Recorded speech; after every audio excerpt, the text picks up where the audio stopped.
सिर्फ आपकी बेटी ही नहीं, किसी की बेटी भी हूँ।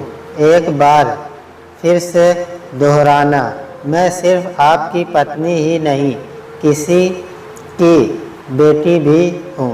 ये क्या बचपना लगा रखा है अभिनव, ट्रेन का समय होने वाला है, आप अब उतर जाइए। मैं तुम्हें यही समझाना चाहता हूँ कि तुम्हारी शादी हो गई, इसका मतलब यह बिल्कुल भी नहीं कि तुम्हारी अपने घर से जिम्मेदारी खत्म। वहाँ तुम्हारे मम्मी पापा का शरीर बुखार से तप रहा है। तुम्हारा कर्तव्य बनता है कि तुम दोनों घर परिवार का बराबर ध्यान रखो। ट्रेन की सीट पर तनाव से भरी पत्नी शीतल का हाथ नजाकत से सहलाते हुए अभिनव ने कहा, जी समझ गई, अब उतर जाए वरना मेरे साथ साथ आप भी रायपुर पहुंच जाएंगे। फिर मेरी बेटी का ध्यान कौन रखेगा? देखिए गाड़ी चलने लगी है। अचानक अपने माता पिता की तबीयत खराब हो जाने से परेशान शीतल चंद मिनटों में अपने मायके के लिए रवाना होने वाली है। उनकी 5 साल की बेटी परी इतने दिन बिना उसके पहली बार अकेले रहेगी, ये सोच उसका कलेजा पहले से ही छटपटा रहा था। तुम निश्चित होकर जाओ, यहाँ की चिंता मत करना, मैं सब संभाल लूँगा। अभिनव पल पल चलती ट्रेन के साथ कहते कहते शीतल का हौसला बढ़ाते चले गए। आपके भरोसे माँ जी बाबूजी की जिम्मेदारी छोड़े जा रही हूँ, उन्हें मेरी अनुपस्थिति में कोई तकलीफ नहीं होनी चाहिए। मुरझाया चेहरा लिए शीतल बेबसी से अभिनव की ओर देखते हुए कहने लगी, तुम परेशान मत हो, पहुंचकर फोन करना। अभिनव के पैर अब तेज रफ्तार पकड़ती ट्रेन के सामने कमजोर पड़ने लगे और वह वहीं थमकर उसे अपना हाथ दिखा विदा करने लगा। ठीक है, आप अपना ख्याल रखना।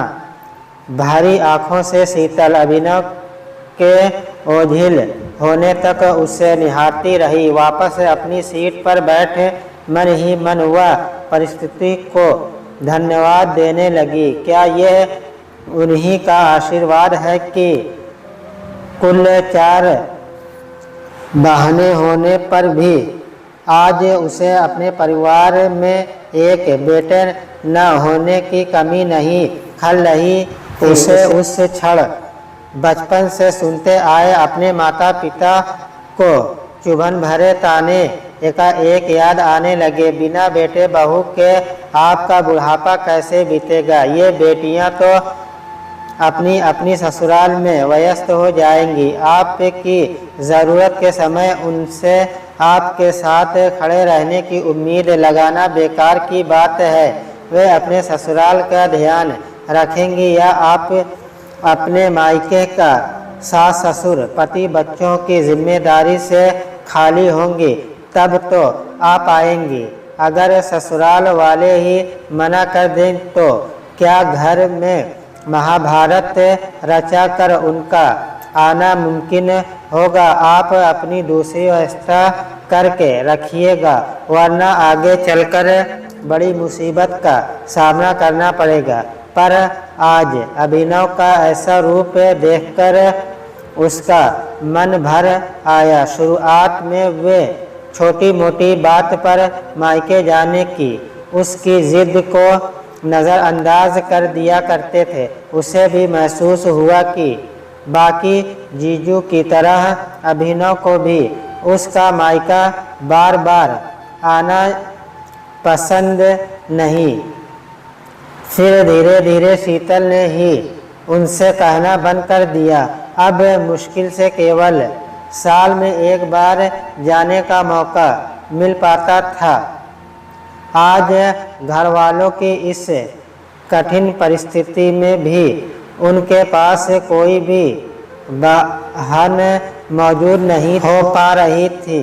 सब अपनी अपनी समस्याओं में उलझी हुई थी। यह बताने पर कि उसके माता पिता ने अपनी कामवाली बाई को पूरे दिन के लिए रख लिया है तो अभिनव को यह बात बिल्कुल अच्छी नहीं लगी। उन्होंने तुरंत कहा कि बेटा हो या बेटी, अगर ज़रूरत पड़ने पर उनके खुद के बच्चे सहारा न बन सके तो फिर किस काम के, उसे बिना बताए तुरंत उसके अकेले का टिकट कटाकर अगले ही दिन भेजने का फैसला कर लिया। यह देख उसे बहुत आश्चर्य हुआ। अगर उसे आज अभिनव और अपने सास ससुर का साथ न मिलता तो शायद वह भी न उनके पास पहुंच पाती। उन्हीं की जिद थी कि वह मायके जाकर उनका तसल्ली से इलाज पानी करवा कर ही लौटे। उसने जब सास ससुर उनकी और परी का हवाला दिया तो अभिनव कहते हैं, तुम्हें इस घड़ी में उनके साथ होना चाहिए।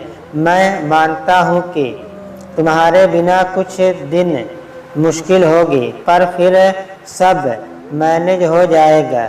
यह कहना उनके लिए शायद आसान होगा, पर जब करेंगे तब समझ आएंगे कि इस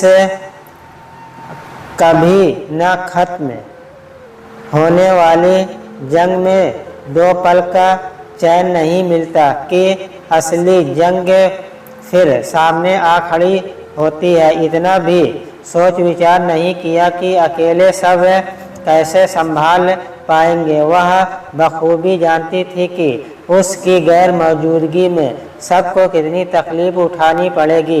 बेटी के हजार खाने के नखरे, सास ससुर की डायबिटीज और ब्लड प्रेशर की समस्या पर दवाई की याद, सबका फरमाइशी खाना पीना, घर का राशन, बाई का काम देखना आदि आदि।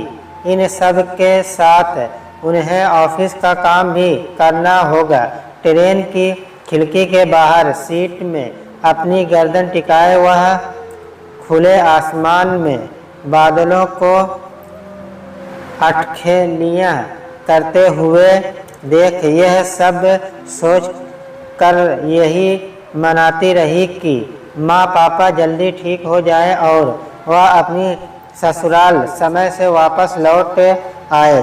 यह विचार करते उसकी रात गुजरती रही और अगली सुबह स्टेशन पर उतरते ही ऑटो पकड़ अपने घर के लिए रवाना हो गई। उसने अपने घर में आने की जानकारी नहीं दी थी, वरना वे लोग उसे आने के लिए मना कर देते। घर पहुंची नहीं कि उसे देख माँ ने सवाल पर सवाल बिछा दिया। शीतल, तुम्हें आने की क्या ज़रूरत थी? और परी कहाँ है? मम्मी, मैं अकेले आई हूँ, अभिनव उसे संभाल रहे हैं। आस पड़ोस के लोग और बाई भी है। तुम अपनी गृहस्थी क्यों बिगाड़ कर आई हो? वहाँ तुम्हारे सास ससुर हैं, उनका ध्यान कौन रखेगा? माँ, तुम चिंता मत करो, अभिनव है ना, वे सब देख लेंगे। एक मर्द से घर संभालने की उम्मीद करना मैं तो न कर सकती। अब आ गई है तो तुम्हें खुश होना चाहिए। बेटी, आज हम दोनों को कई डॉक्टरों को दिखाना है। यहाँ से वहाँ अकेले ऐसी हालत में तुम्हारी माँ और खुद को लेकर कहाँ कहाँ भटकता। अच्छा किया जो सही समय पर आ गई। आप नहीं समझेंगे, माँ तो आने के लिए मना ही करेगी। शीतल को भीतर से लगा कि उसने यहाँ आकर एक नेक काम किया। कुछ देर आज उससे क्या क्या करना है उन दोनों के साथ प्लान कर वह अभिनव को फ़ोन लगाने लगी। हेलो, मैं आराम से पहुंच गई थी, तुम कैसे हो? माँ जी, बाबूजी और परी सब कैसे हैं? सब ठीक हैं। तुम यहाँ की चिंता मत करो, मैं ऑफिस के लिए थोड़ी देर में निकल रहा हूँ। सभी ने अपना खाना खुद निकाल कर खा लिया है। माँ ने बाई से सारा काम करवा लिया। बाबूजी खुद दोनों की दवाई निकाल कर समय से खाने की याद रख रहे हैं। और परी, तुम जैसा करती हो हम सबको अगली चीज़ करने की याद दिला रही है। हमारी बच्ची इतनी समझदार हो गई है, यकीन नहीं होता। शीतल मुस्कुराती हुई आश्चर्य से कहने लगी, तुम न जाती तो पता ही न चलता कि ये लड़की बिना कुछ कहे या टोके अपने सभी काम खुद से कर सकती है। और तुम विश्वास नहीं करोगी, आज उसने बिना नखरे किए कद्दू की सब्जी अपने हाथों से खाई है, जो सुधार मैं महीने से नहीं कर पाई वह आपने एक दिन में ही कर दिखाया। मान गई आपको, तुम्हारा धन्यवाद। मैंने कहा था ना, सब मैनेज हो जाएगा। अब तुम जब वापस आओगी तो सबकी आदतें बिल्कुल ऐसे ही रहने देना, तभी अपना टिफ़िन जॉब वापस चालू करने की सोच सकती हो। आपने सही कहा, सब ऐसा ही चलता रहा तो जल्द शुरू कर पाऊंगी। चलो, तुम ध्यान रखो वहाँ, मुझे ऑफिस के लिए देर हो जाएगी। ठीक है। अभिनय की बातें सुनकर मानो उसके मन से बहुत बड़ा बोझ उतर गया हो। वहाँ सब अपने पति को अच्छे से संभाला हुआ पाकर वह अपने आप निश्चित होने लगी। आज अपने पति के प्रति अलग सा प्यार और झुकाव होते उसे महसूस हुआ। सभी डॉक्टरों को दिखाकर रात हो गई। यह अच्छा रहा कि कुछ बड़ी बात नहीं निकली। बस 2 हफ्ते की दवाइयाँ और आराम भर से उनके जल्दी ठीक हो जाने का आश्वासन पाकर वह सब बहुत खुश हुए।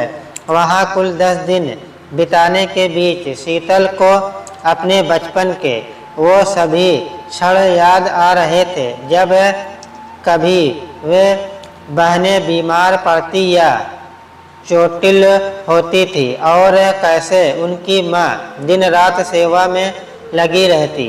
पिता नियम से काम पर जाने से पहले उन्हें कड़वी दवाई के घूंट बड़े प्यार से पिलाकर जाया करते थे। तब उन्हें उनके साथ और प्यार की कितनी ज़रूरत थी। उनके बिना वे जीवन की कल्पना भी नहीं कर सकते थे। वही वे शीतल को एकाएक अपने सक्षम पाकर और इतने संवेदनशील दिल का दामाद पाकर बहुत खुश महसूस कर रहे थे।